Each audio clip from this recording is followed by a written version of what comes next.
एल्काट्राज, जिसे दुनिया की महफूज तरीन जेल होने का दर्जा हासिल था। ये एक ऐसी जेल थी जहां अगर कैदियों को खुला भी छोड़ दिया जाए तो वो इसे ब्रेक नहीं कर सकते थे।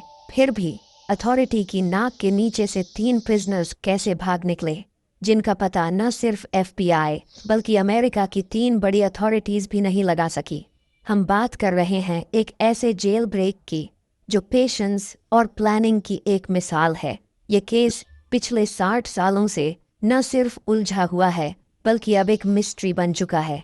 पैसिफिक ओशन में मौजूद ये आइलैंड जो 22 एकड़ पर फैला हुआ है, इसमें ज़्यादातर उन कैदियों को रखा जाता था जो अमेरिका की बाकी जेलों को तोड़कर भाग निकलते थे। एल्काट्राज नाम से फेमस ये आइलैंड समुद्र में मौजूद एक बड़े से पत्थर पर बना है। इसी वजह से इसको द रॉक भी कहा जाता है, जहां जेल अथॉरिटीज़ की 24/7 मॉनिटरिंग के साथ साथ 15 फीट ऊंची फेंस भी खड़ी की गई है, क्योंकि ये आइलैंड पैसिफिक ओशन की ओपनिंग में मौजूद है, जिस वजह से इसके चारों तरफ का पानी इतना ठंडा है कि कुछ ही मिनटों में इंसान की जान ले सकता है। इन सभी कंडीशंस को देखते हुए इसे 1934 में फेडरल प्रिजन डिक्लेयर कर दिया गया, जहां हद से ज़्यादा कड़ी निगरानी की जाती थी। यहाँ से भाग पाना किसी ख्वाब से कम नहीं था। इस जेल को इनएस्केपेबल का दर्जा भी हासिल था। ये जगह सिर्फ जिस्मानी कैद नहीं थी बल्कि दिमागी शिकंजा भी थी।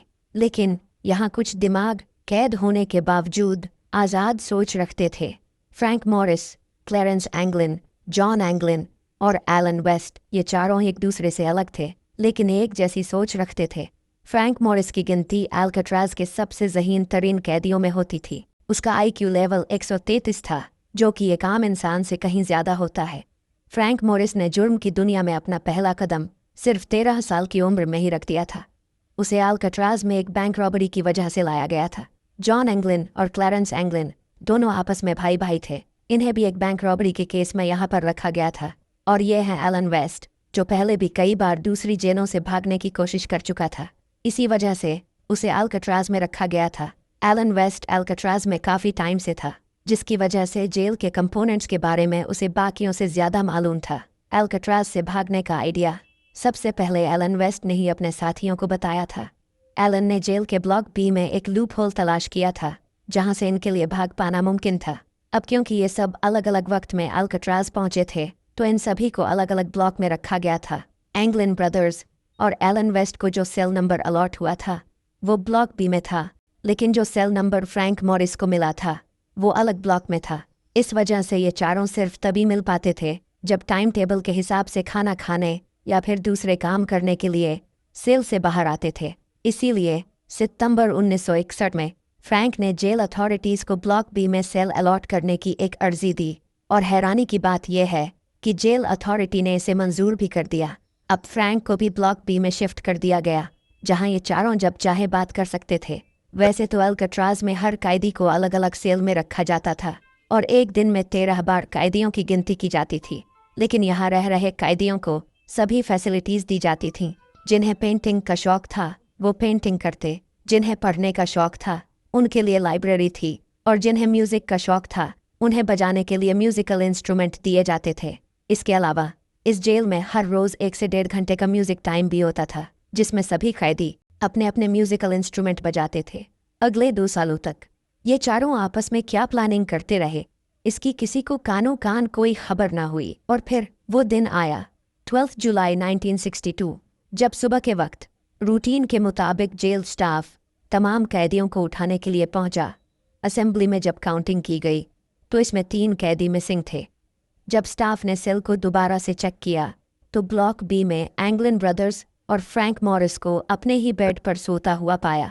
स्टाफ के लिए यह बात बिल्कुल भी नॉर्मल नहीं थी। उन्होंने सेल के अंदर जाकर जब उन्हें उठाने की कोशिश की तो वो देखते हैं कि सेल के बेड पर सिर्फ डमी हेड्स पड़े हुए हैं। वो तीनों फरार हो चुके थे और उन्होंने सोप, टूथपेस्ट, टॉयलेट पेपर और सीमेंट से बने ये डमी हेड्स रख दिए थे। ये देखकर पूरे जेल स्टाफ के होश उड़ चुके थे। उन्होंने ये सोचकर पूरे आइलैंड की छानबीन शुरू की, क्योंकि कैदी आइलैंड से बाहर तो जा नहीं सकते थे। लेकिन पूरे आइलैंड की छानबीन करने के बावजूद उनका कहीं कोई नामो निशान तक नहीं मिला। इन्वेस्टिगेशन टीम को बुलवाया गया और ये केस एफबीआई को सौंप दिया गया। एफबीआई ने जब इन्वेस्टिगेशन शुरू की तो ये देखा गया कि तीनों प्रिजनर्स अपने सेल की दीवार में लगे छोटे वेंट को तोड़कर बाहर निकले हैं। इन्वेस्टिगेशन टीम तब हैरान रह गई जब दीवार की दूसरी साइड पर उन्हें 3 नहीं बल्कि 4 सेल के वेंट डैमेज मिले और चौथा वेंट एलन वेस्ट की सेल का था, जो इस वजह से अपनी वेंट से बाहर निकलने में नाकाम रहा, क्योंकि जिस वक्त इन चारों ने वेंट के सुराख का काम खत्म किया तो जेल स्टाफ की नज़र से बचने के लिए इन चारों ने क्राफ्ट बोर्ड से बिल्कुल वेंट जैसे दिखने वाली डमी बनाई और इस डमी को वेंट के सुराख पर हल्के सीमेंट से जॉइंट कर दिया। एलन वेस्ट से यहाँ पर गलती ये हुई कि डमी को फिक्स करते वक्त इसने सीमेंट का अच्छा खासा इस्तेमाल किया था, जिस वजह से ये अपनी सेल में ही फंसा रह गया।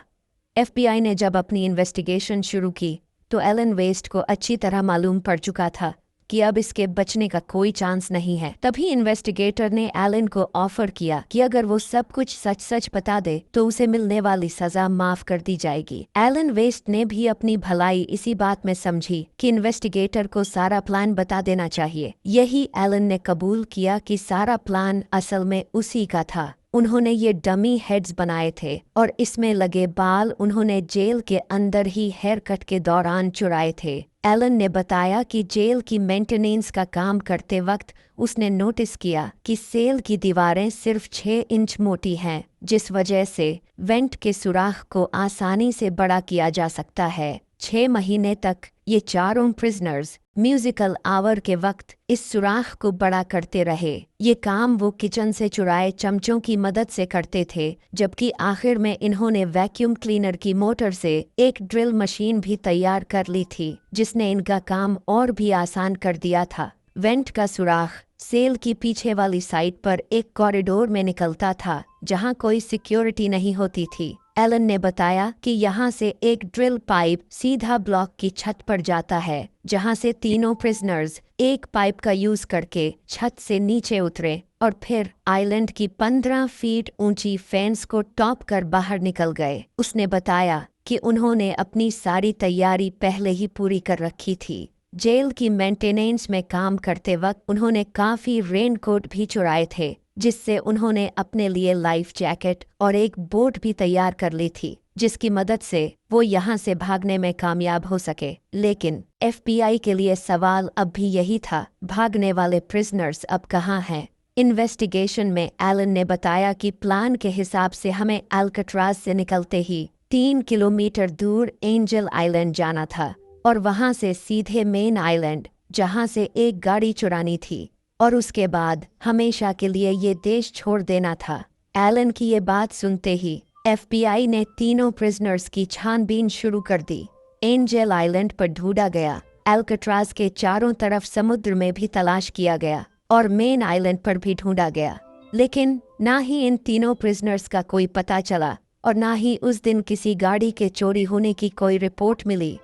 अब एफबीआई के साथ साथ इस केस में coast guard, bureau of prison और यूएस मार्शल भी शामिल हो गए। इन तीनों ने समुद्र में प्रिजनर्स को ढूंढना शुरू कर दिया। 2 दिन लगातार ढूंढने के बाद भी उनके हाथ कोई सुराग नहीं लगा, लेकिन तीसरे दिन कोस्ट गार्ड को लकड़ी से बना एक पैडल तैरता हुआ मिला, जो कि माना जाता है उसी बोट का ही एक पार्ट है। उसके बाद रेनकोट से बने 2 बैग्स भी मिले, जिनमें प्रिजनर्स का पर्सनल सामान और फैमिली फोटोज भी थीं। इसके बाद ये सर्च ऑपरेशन कई महीनों तक चलता रहा, लेकिन एफबीआई को ना तो प्रिजनर्स मिले और ना ही वो राफ्ट जिसकी मदद से वो तीनों प्रिजनर्स अल्काट्राज से भागे थे। ये केस अब पुलिस केस से हटकर एक मिस्ट्री केस बनता जा रहा था। इस केस के बारे में एक थ्योरी ये भी है कि प्रिजनर्स राफ्ट से नहीं तो स्विम करके मेन आइलैंड तक पहुंचे होंगे, क्योंकि 1962 में एस्केप के बाद एफबीआई ने एंगलिन ब्रदर्स की फैमिली पर कड़ी नजर रखी हुई थी। काफी पूछताछ के बाद फैमिली मेंबर्स ने बताया कि फैमिली में छोटे बड़े फंक्शंस पर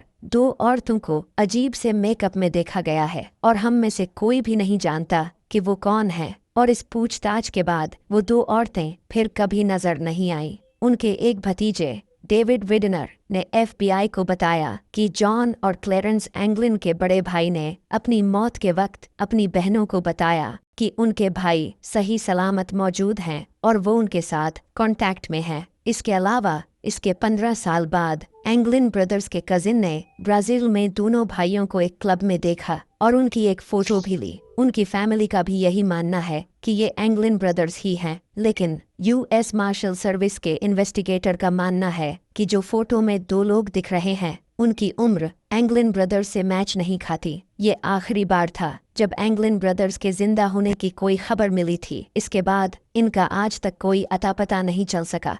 इस केस के 9 महीने बाद अल्काट्राज को बंद कर दिया गया क्योंकि इस जेल को चलाने के लिए दूसरी जेलों के मुकाबले में 3 गुना ज्यादा खर्च होता था।